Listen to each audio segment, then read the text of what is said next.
Hello and welcome. इस video में हम बात करेंगे application load balancer routing policy. इतनी अच्छी तरह से समझाऊंगा आप कभी भूलोगे ही नहीं, क्योंकि एग्जाम के अंदर इसके क्वेश्चन आएंगे।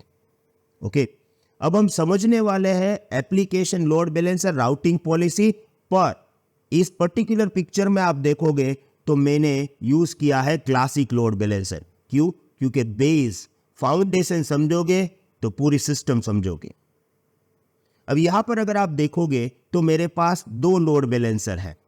ओके, अब क्यों दो है? क्योंकि कंपनी की जो रिक्वायरमेंट है वो ये है कि उन लोगों को बेस्ड ऑन द यूआरएल दो डिफरेंट टारगेट्स को ट्रैफिक सेंड करना है।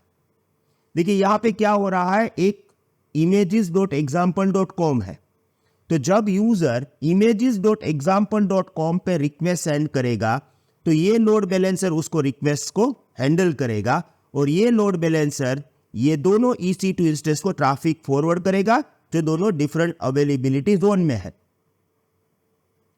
अगर यूजर order.example.com यूज करता है तो ये लोड बैलेंसर उसको हैंडल करेगा और लोड बैलेंसर नंबर 2 इन दोनों EC2 इंस्टेंस को ट्रैफिक फॉरवर्ड करेगा। तो बेस्ड ऑन यूआरएल हमारे पास दो लोड बैलेंसर है और दोनों लोड बैलेंसर दो डिफरेंट टारगेट्स को ट्रैफिक सेंड कर रहे हैं। अब यहां पे प्रॉब्लम क्या है? यहां पे प्रॉब्लम एक ही है कि हमने दो लोड बैलेंसर बनाए हैं। अगर हमने एप्लीकेशन लोड बैलेंसर बनाया होता तो उसके अंदर हमें सिर्फ एक ही लोड बैलेंसर बनाना पड़ेगा और एप्लीकेशन लोड बैलेंसर इसके साथ हमें दो राउटिंग पॉलिसी भी देता है जिसको यूज करके हम जिस तरह चाहे इस तरह डिफरेंट टारगेट को ट्रैफिक फॉरवर्ड कर सकते हैं।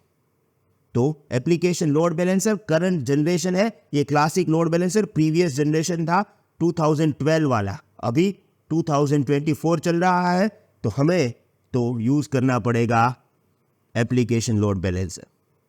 अब यहां पे मेरे पास एक माइंड मैप है।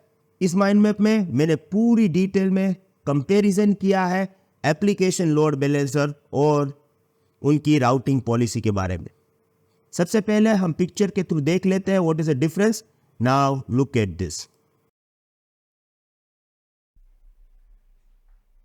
Hello friends, I am sure इस न्यू ईयर पे क्लाउड कंप्यूटिंग स्किल्स को आपने अपना रिजोल्यूशन बना लिया होगा। इसी रिजोल्यूशन को फुलफिल करने के लिए हम आपके लिए लेकर आए हैं ये skill box with special offer, जिसके अंदर AWS प्रैक्टिशनर एसोसिएट AZ-900 साथ में practice test, section wise practice test और पूरे कोर्स की practice test, Linux, docker and networking. Enroll करने के लिए स्क्रीन पे दिए गए QR कोड को स्कैन करें और लिंक डिस्क्रिप्शन में है।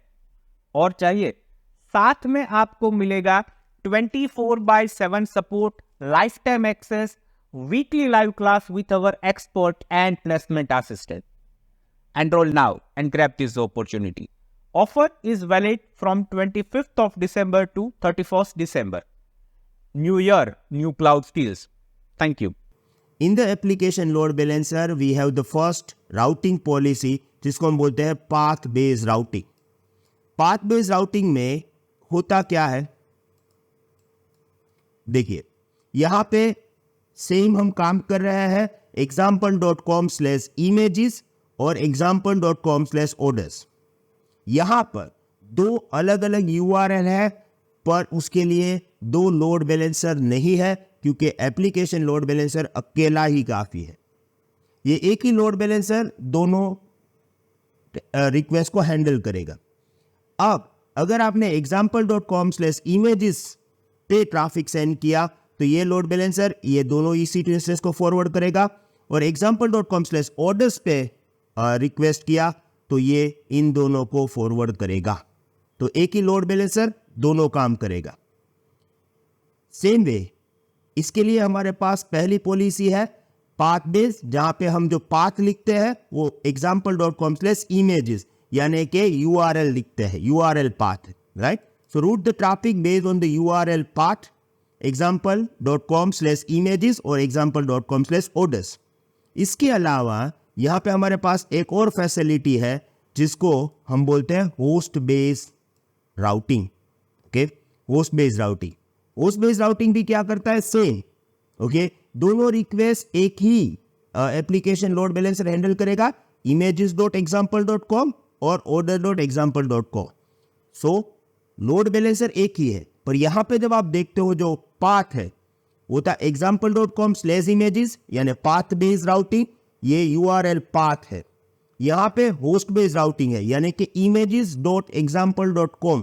ये इमेजेस जो है वो सब डोमेन है या होस्ट नेम है, तो आपने उससे लोड बैलेंस किया है। ओके, तो उसको हम बोलते हैं host based. Host based means host name, images is a host name.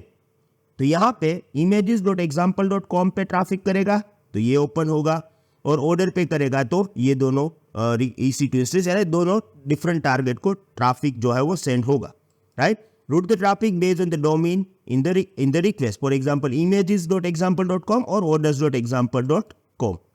कई सारी वेबसाइट्स पे आप जाओगे तो वो लोग होस्ट बेस्ड यूज करते हैं, कई सारी वेबसाइट है वो पाथ बेस्ड करते हैं। जैसे यहाँ पे Pearson VUE, जहाँ पे आप अपना AWS का एग्जाम दोगे तो देखिए यहाँ पे क्या है, home.pearsonvue.com/Cisco is going to open the whole new Cisco website।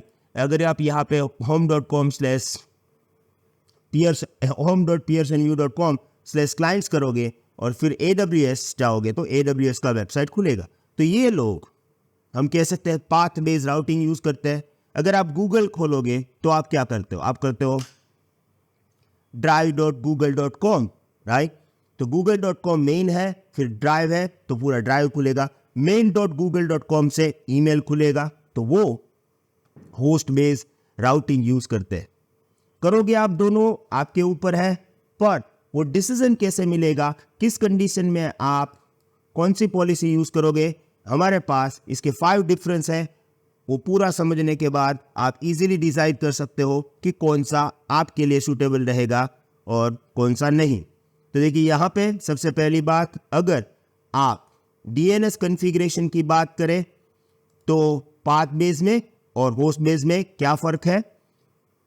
Path base में DNS कॉन्फ़िगरेशन बहुत ही सिंपल है, आपको सिर्फ एक ही रिकॉर्ड डालना है, खत्म। No need to worry about this. पूरा एप्लीकेशन लोड बैलेंसर सब कुछ हैंडल कर देगा। किसमें, जब हमने ये पाथ बेस /images और /orders वगैरह किया है इसमें, right.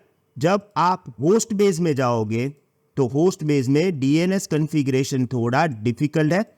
Okay, require DNS record for each domain and some domain to point ALB। Okay, तो थोड़ी प्रोसेस ज़्यादा हो जाएगी in term of DNS configuration.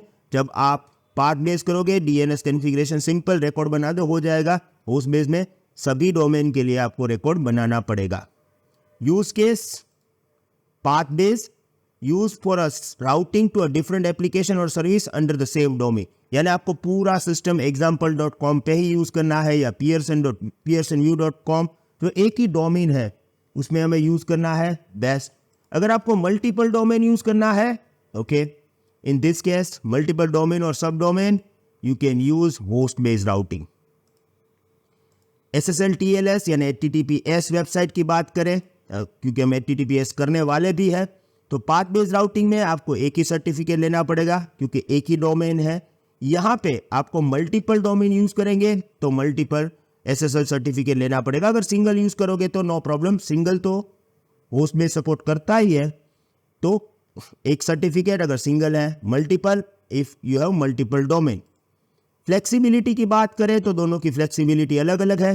Path base एक ही डोमेन है तो बेस्ट है, फ्लेक्सिबल है। होस्ट बेस मल्टीपल डोमेन है तो ये फ्लेक्सिबल है, राइट। तो सिंगल डोमेन के लिए पाथ बेस, मल्टीपल डोमेन के लिए होस्ट बेस फ्लेक्सिबल है। कॉम्प्लेक्सिटी, पाथ बेस बहुत ही सिंपल है, जनरल सिंपल, क्योंकि no DNS configuration, simple record बना दो, बाकी एप्लीकेशन लोड बैलेंसर में कॉन्फ़िगरेशन से हो जाएगा। होस्ट बेस में कॉम्प्लेक्स है, DNS कॉन्फ़िगर करना पड़ेगा, multiple domain, multiple SSL certificate भी हैंडल करने पड़ेंगे, राइट। तो ये डिफरेंस है, पर मुझे मालूम है आप लोग प्रैक्टिकल के बिना कुछ समझने वाले नहीं हो, राइट। ये पहला प्रयास था कि आप पूरी सिस्टम को समझ लो। प्रैक्टिकल भी हमें करना है, पर नहीं आज नहीं, नेक्स्ट वीडियो में। Thank you very much. See you in the next video. Have a nice day. Good bye.